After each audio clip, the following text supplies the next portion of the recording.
ఇప్పుడు మన సినిమాల ఇండ్లల్లా ఏదైనా గడబడ అయిందనుకోర్రి రాష్ట్రంలో అందరూ అదే మాట్లాడుకుంటారు.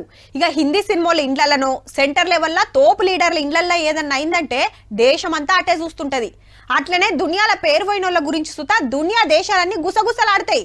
మరి ఇప్పుడు ఏడ ఏమైంది అంటారా? ఈ వార్త చూస్తే మీకే సమజైతది.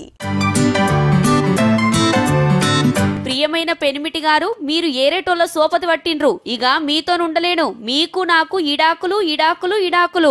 ఇట్లు మీ మాజీ భార్య అని ఇన్స్టాగ్రామ్ లో ఒక్క పోస్ట్ పెట్టి ఇంటాయనకు గింత అలకగా ఇడుపుగాయదం ఇచ్చింది మేడం.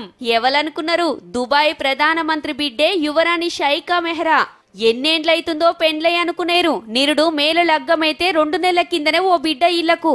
సారుకు మేడానికి షానొద్దుల కాంచెలు పురిగలుస్తలేదట.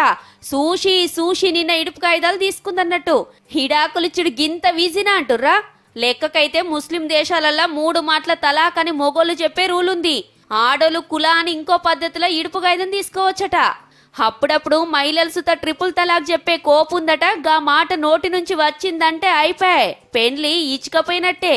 అయితే మేడం సోషల్ మీడియాలోనే పోస్ట్ పెట్టే వరకు దునియా అంతా చర్చ నడుస్తుందన్నట్టు. మహిళా శక్తి చూపెట్టినవని కొందరు తారీఫ్ చేస్తుంటే ఇంకొందరు కూకొని మాట్లాడుకోవాలి గాని ఇదేందవ్వా అంటుర్రు. మరి మీరేమంటారో మీ ఇష్టమిగా.